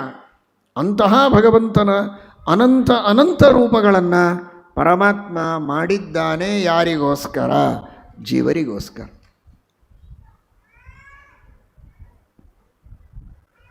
ಈ ಅನುಸಂಧಾನ ನಮಗೆ ಬರಬೇಕು. ಅದಕ್ಕಾಗಿ ಭಾಗವತವನ್ನು ಕೇಳಬೇಕು. ಜನ್ಮಾದ್ಯಸ್ಯ ಯತಃ, ಇದು ತೇಜಸ್ಸೃಷ್ಟಿ.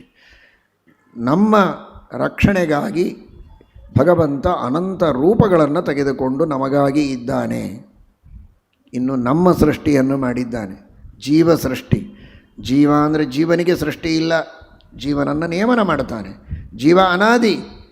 ದೇವರು ತಾನು ಹೇಗೆ ಅನಾದಿಯೋ ಹಾಗೆ ಜೀವರನ್ನು ಅನಾದಿ ಮಾಡಿಟ್ಟಿದ್ದಾನೆ ಅಂದರೆ ಅನಾದಿ ಕಾಲದಿಂದ ಜೀವನನ್ನು ರಕ್ಷಣೆ ಮಾಡಿಕೊಂಡು ಬಂದಿದ್ದಾನೆ. ಅಚ್ಛೇದ್ಯೋಯಂ ಅದಾಹ್ಯೋಯಂ ಅಕ್ಲೇದ್ಯ ಅಶೋಷ್ಯ ಏವಚ. ಒಣಗದಂತೆ, ಯಾರೂ ಕತ್ತರಿಸದಂತೆ, ಸುಡದಂತೆ, ನೀರಿನಲ್ಲಿ ಕೊಳೆತು ಹೋಗದಂತೆ ಆ ಜೀವನನ್ನು ಅನಾದಿ ಕಾಲದಿಂದ ಸಚ್ಚಿದಾನಂದ ರೂಪಿಯನ್ನಾಗಿ ರಕ್ಷಣೆ ಮಾಡಿಕೊಂಡು ಬಂದಿದ್ದಾನೆ ಪರಮಾತ್ಮ. ಅವನಿಗೆ ಕಾಲಕಾಲಕ್ಕೆ ಇದೀಗ ತಿಳಿದಂತೆ ನಾನಾ ತರಹದ ದೇಹಗಳನ್ನು ಕೊಡ್ತಾ ಹೋಗ್ತಾನೆ. ಅದೇ ಅವನ ಸೃಷ್ಟಿ, ಜೀವನ ಸೃಷ್ಟಿ. ಆದರೆ ಆ ಜೀವ ಅವನು ಬಿಂಬನಾದರೆ ಇವನು ಪ್ರತಿಬಿಂಬನಾಗಿ ಹುಟ್ಟುತ್ತಾನೆ, ಪರಮಾತ್ಮನ ಅಧೀನನಾಗಿರ್ತಾನೆ. ಕನ್ನಡಿಯ ಎದುರಿನಲ್ಲಿ ಬಿಂಬ ಚಲಿಸಿದರೆ ಪ್ರತಿಬಿಂಬದಲ್ಲಿ ಚಲನೆ ಆಗ್ತದೆ. ಇವನು ಕೈ ಎತ್ತಿದರೆ ಅಲ್ಲಿಯೂ ಪ್ರತಿಬಿಂಬ ಕೈ ಎತ್ತದೆ. ಇವನ ನಕ್ರೆ ನಗುತ್ತದೆ, ಇವನ ಆತ್ರೆ ಅಳುತ್ತದೆ.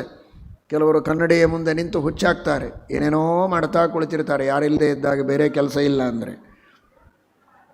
ಇವನು ಮಾಡಿದಾಗ ಅದು ಮಾಡ್ತಾ ಇರುತ್ತದೆ. ವಿಶ್ವದಲ್ಲಿರುವ ಪ್ರತಿಯೊಬ್ಬ ಜೀವನೂ ಕೂಡ ಆ ಬಿಂಬರೂಪಿಯಾದ ಪರಮಾತ್ಮ ಮಾಡಿದಂತೆ ಮಾಡ್ತಾನೆ. ಅವನು ಬಿಂಬ, ಇವನು ಪ್ರತಿಬಿಂಬ. ನೀರಿನಲ್ಲಿರುವ ಪ್ರತಿಬಿಂಬ ಹೇಗೋ ಹಾಗೆ ಈ ಜೀವ ಇದ್ದಾನೆ. ಬಿಂಬಕ್ಕೆ ಸದೃಶನಾಗಿದ್ದಾನೆ, ಬಿಂಬದ ಅಧೀನನಾಗಿದ್ದಾನೆ. ಆದರೆ ಬಿಂಬದಲ್ಲಿರುವ ಶಕ್ತಿ ಸಾಮರ್ಥ್ಯಗಳು ಪೂರ್ಣ ಇವನಲ್ಲಿರೋದಿಲ್ಲ. ಕಿಂಚಿತ್ ಸಾದೃಶ್ಯ ಮಾತ್ರ, ಸ್ವಲ್ಪ ಹೋಲಿಕೆ ಇರುತ್ತೆ. ಸೂರ್ಯನ ಪ್ರತಿಬಿಂಬ ನೀರಿನಲ್ಲಿ ಬೀಳುತ್ತದೆ. ಆ ಪ್ರಖರತೆ ಇದೆಯಾ, ಆ ಪ್ರಕಾಶ ಇದೆಯಾ, ಆ ಸೌರಶಕ್ತಿಯೆಲ್ಲ ಈ ಪ್ರತಿಬಿಂಬದಲ್ಲಿದೆ? ಏನಿಲ್ಲ, ಸೂರ್ಯನ ಹಾಗೆ ಕಾಣಿಸ್ತದಷ್ಟೆ. ಹಾಗೆ ಈ ಜೀವರು ಪರಮಾತ್ಮನಂತೆ ಇದ್ದಾರೆ. ಅವನೂ ಸತ್ಯ, ಜೀವನೂ ಸತ್ಯ. ಅವನೂ ಜ್ಞಾನರೂಪ, ಜೀವನೂ ಜ್ಞಾನರೂಪ. ಆದರೆ ಪರಮಾತ್ಮನ ಅಧೀನನಾಗಿದ್ದಾನೆ. ಅಂತಹ ಜೀವನನ್ನು ಪರಮಾತ್ಮ ಸೃಷ್ಟಿ ಮಾಡುತ್ತಾನೆ. ಇನ್ನು ಮೂರನೆಯದಾಗಿ ಜಡ ಸೃಷ್ಟಿ. ಹೇಗೆ ಒಂದು ಮಣ್ಣಿನಿಂದ ಮಡಿಕೆಯನ್ನು ಮಾಡುತ್ತಾರೆ, ಹಾಗೆ ಪರಮಾತ್ಮ ಪ್ರಕೃತಿ ತತ್ವವನ್ನು ತೆಗೆದುಕೊಂಡು ಈ ಸಮಸ್ತವಾದಂತಹ ಜಡ ಪ್ರಪಂಚವನ್ನು ಸೃಷ್ಟಿ ಮಾಡಿದ್ದಾನೆ. ಎಂತಹ ಅದ್ಭುತವಾದ ಸೃಷ್ಟಿ ಪರಮಾತ್ಮನ ಸೃಷ್ಟಿ! ಆ ಒಂದೇ ಒಂದು ಮೂಲ ಪ್ರಕೃತಿ ತತ್ವವನ್ನು ತೆಗೆದುಕೊಂಡು ಇಂತಹ ವಿಚಿತ್ರವಾದ ವಿಶ್ವದ ನಿರ್ಮಾಣವನ್ನು ಮಾಡಬೇಕು ಅಂದರೆ ಎಷ್ಟು ವೈವಿಧ್ಯ ಇದೆ! ಇನ್ಫಿನಿಟ್ ಆದಂತಹ ವೈವಿಧ್ಯ ಇದೆ, ಅಲ್ಪ ಸ್ವಲ್ಪ ಅಲ್ಲ, ಅನಂತ ವೈವಿಧ್ಯ ಇದೆ. ಆ ಅನಂತ ವೈವಿಧ್ಯದಿಂದ ಕೂಡಿದ ವಿಶ್ವದ ನಿರ್ಮಾಣಕ್ಕೆ ಬಳಸಿದ ಮಣ್ಣು ಅಂದರೆ ಪ್ರಕೃತಿ ಒಂದೇ ಒಂದು. ಆ ಒಂದೇ ಒಂದು ಮೂಲ ಪ್ರಕೃತಿಯನ್ನು ಇಟ್ಟುಕೊಂಡು ಇಂತಹ ವಿಚಿತ್ರವಾದ ವಿಶ್ವವನ್ನು ನಿರ್ಮಾಣ ಮಾಡಿದ್ದು ಇದು ಒಂದು ಭಗವಂತನ ಅದ್ಭುತವಾದ ಮಹಿಮೆ. ಮನುಷ್ಯ ಒಬ್ಬನಿಗೆ ಕೈ ಎತ್ತಿ ₹1 ಕೊಡೋದು ಬೇಡ, ಒಂದು ಸ್ಮೈಲ್ ಮಾಡಬೇಕಾದ್ರೆ ವಿಚಾರ ಮಾಡ್ತಾನೆ, ಎಷ್ಟು ನಮಗೂ ಅವರಿಗೂ ರಿಲೇಷನ್ನು. ಸ್ಮೈಲ್ ಮಾಡಬೇಕಾ, ಮಾಡೋದು ಬೇಡವಾ, ಇಷ್ಟು ಆಲೋಚನೆ ಮಾಡ್ತಾನೆ. ಇಷ್ಟು ವಿಚಾರ ಮಾಡುವಂತಹ ಒಬ್ಬ ವ್ಯಕ್ತಿ ಮಾನವನಾದರೆ ದೇವರು ನಮಗಾಗಿ ಇಷ್ಟು ಸೃಷ್ಟಿ ಮಾಡಿದ್ದಾನೆ. ತಾನು ಅನಂತ ರೂಪಗಳನ್ನು ತೆಗೆದುಕೊಂಡು ಕುಣಿತಾನೆ ನಮಗಾಗಿ. ನಮಗೆ ವಿವಿಧ ವಿಚಿತ್ರವಾದ ಅನಂತ ಶರೀರಗಳನ್ನು ಕೊಟ್ಟು ಎಷ್ಟೋ ಕೋಟಿ ಕೋಟಿ ಜನ್ಮಗಳಲ್ಲಿ ನಮ್ಮನ್ನು ರಕ್ಷಣೆ ಮಾಡ್ತಾ ಬಂದಿದ್ದಾನೆ, ಮುಂದೆ ರಕ್ಷಣೆ ಮಾಡ್ತಾನೆ. ಜಡ ಪದಾರ್ಥಗಳನ್ನು ಅನಂತ ಸೃಷ್ಟಿ ಮಾಡಿದ್ದಾನೆ. ಇಷ್ಟೆಲ್ಲ ಮಾಡುವ ದೇವರಿಗೆ ಏನು ಲಾಭ? ಇಷ್ಟು ಮಾಡ್ತೀಯಲ್ಲ, ಒಂದು ಮಾಡಲಿಕ್ಕೆ ನಾವು 10 ಲಾಭ ನೋಡ್ತೇವೆ. ಒಂದೇ ಒಂದು ಕೆಲಸ ಮಾಡಲಿಕ್ಕೆ 100 ಲಾಭಗಳನ್ನು ಮನಸ್ಸಿನಲ್ಲಿ ಚಿಂತನೆ ಮಾಡುವ ನಾವು ದೇವರು ಏನು ಇಟ್ಕೊಂಡಿರ್ಬೋದು ಅಂತ ಕೇಳಿದರೆ ಭಾಗವತ ಉತ್ತರ ಕೊಡ್ತದೆ, ಯತ್ರ ತ್ರಿಸರ್ಗೋ ಮೃಷ. ಏನೂ ಲಾಭ ಇಲ್ಲ ದೇವರಿಗೆ. ಏನು ಅಂದರೆ ಏನೂ ಲಾಭ ಇಲ್ಲ. ಊಹಿಸ್ಲಿಕ್ಕಾಗತ್ತಾ? ಇಷ್ಟೆಲ್ಲ ಕೆಲಸ ಮಾಡಿದ್ದಕ್ಕೆ ದೇವರಿಗೆ ಸ್ವಂತ ಲಾಭ ಏನು ಎಂಬ ಪ್ರಶ್ನೆಗೆ ಭಾಗವತ ಕೊಟ್ಟ ಉತ್ತರ ಮೃಷ. ಮೃಷ ಅಂದರೆ ವ್ಯರ್ಥ, ದೇವರಿಗೆ ಏನೂ ಬೇಕಾಗಿಲ್ಲ ಇದು. ವೇಸ್ಟ್. ಹಾಗಾದರೆ ದೇವರಿಗೆ ವೇಸ್ಟ್. ಆದರೆ ದೇವರು ನಮಗಾಗಿ ಮಾಡಿದ್ದಾನಲ್ಲ, ನಮ್ಮ ದೃಷ್ಟಿಯಲ್ಲಿ ಯಾವುದೂ ವ್ಯರ್ಥ ಅಲ್ಲ, ಪೂರ್ಣ ಅಪೋಸಿಟ್. ಅವನಿಗೆ ಯಾವುದೂ ಬೇಡ, ನಾವು ಯಾವುದನ್ನೂ ಬೇಡ ಅನ್ನೋ ಹಾಗಿಲ್ಲ. ಪ್ರಪಂಚದೊಳಗಿನ ಎಲ್ಲ ವಸ್ತುಗಳು ಒಬ್ಬರಿಲ್ಲ ಒಬ್ಬರಿಗೆ ಅದು ಉಪಯುಕ್ತವಾಗಿದೆ, ಸಾರ್ಥಕವಾಗಿದೆ. ವ್ಯರ್ಥ ಸೃಷ್ಟಿ ಅಂತ ದೇವರು ಮಾಡಲೇ ಇಲ್ಲ. ಆದರೆ ತನಗೆ ಮಾತ್ರ ಇಷ್ಟೂ ಪ್ರಯೋಜನ ಇಟ್ಟುಕೊಂಡಿಲ್ಲ. ಆತ್ಮತೃಪ್ತ, ಸ್ವೇ ಮಹಿಮ್ನಿ ಪ್ರತಿಷ್ಠಿತ, ಸ್ವರಮಣ, ಯಾರಿಂದಲೂ ಯಾವ ಅಪೇಕ್ಷೆಯೂ ಇಲ್ಲ, ನಿತ್ಯ ಪೂರ್ಣ. ಆದರೆ ಇನ್ನೊಬ್ಬರಿಗಾಗಿ ಸೃಷ್ಟಿ ಮಾಡಿದ್ದಾನೆ. ಯತ್ರ ತ್ರಿಸರ್ಗೋ ಮೃಷ ಧಾಮ್ನಾ ಸ್ವೇನ ಸದಾ ನಿರಸ್ತಕುಹಕಂ ಸತ್ಯಂ ಪರಂ ಧೀಮಹಿ. ಯಾವ ದೋಷಗಳೂ ಪರಮಾತ್ಮನಲ್ಲಿಲ್ಲ. ಅಜ್ಞಾನ ಇಲ್ಲ, ಮಾಯೆ ಇಲ್ಲ, ಕಪಟ ಇಲ್ಲ. ಇದೆಲ್ಲವನ್ನೂ ಮಾಯಾ ಸೃಷ್ಟಿಯನ್ನು ಮಾಡಿದ್ದಾನೆ.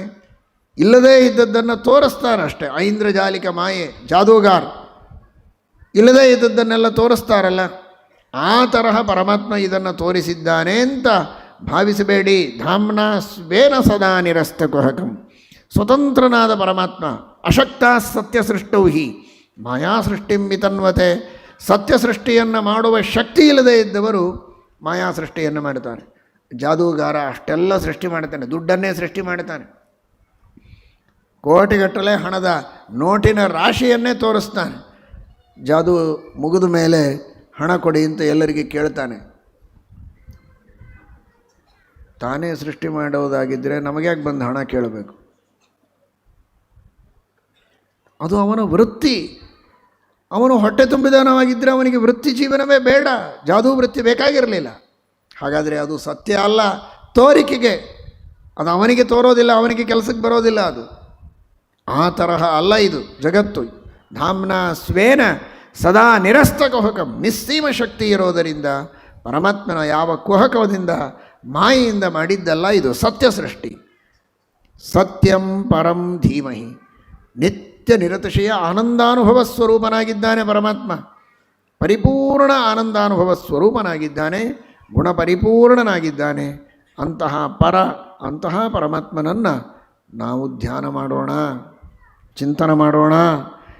ಆ ಪರಮಾತ್ಮನ ಸೃಷ್ಟಿ, ಅವನ ವೈಭವ, ಅವನ ಉಪಕಾರ, ಅವನ ಅವತಾರ, ಅವನ ಅಂತರ್ಯಾಮಿ ರೂಪ, ಲೀಲೆಗಳು, ಇವುಗಳನ್ನು ಅರ್ಥ ಮಾಡಿಕೊಳ್ಳಬೇಕಾದರೆ ಸಮಗ್ರವಾದ ಶ್ರೀಮದ್ ಭಾಗವತವನ್ನು ನಾವು ಕೇಳಿದಾಗ, ಅಧ್ಯಯನ ಮಾಡಿದಾಗ, ಚಿಂತನೆ ಮಾಡಿದಾಗ ಆ ರೀತಿ ಪರಮಾತ್ಮನನ್ನು ಧ್ಯಾನ ಮಾಡುವುದಕ್ಕೆ ಸಾಧ್ಯ ಇದೆ ಎನ್ನುವ ದೃಷ್ಟಿಯಲ್ಲಿ ಮುಂದಿನ ಭಾಗವತವನ್ನು ನಾವೆಲ್ಲ ಶ್ರವಣ ಮಾಡಬೇಕು ಎಂಬುದಾಗಿ ವೇದವ್ಯಾಸದೇವರು ಮಂಗಲಾಚರಣದಿಂದ ತಿಳಿಸಿಕೊಡ್ತಾರೆ.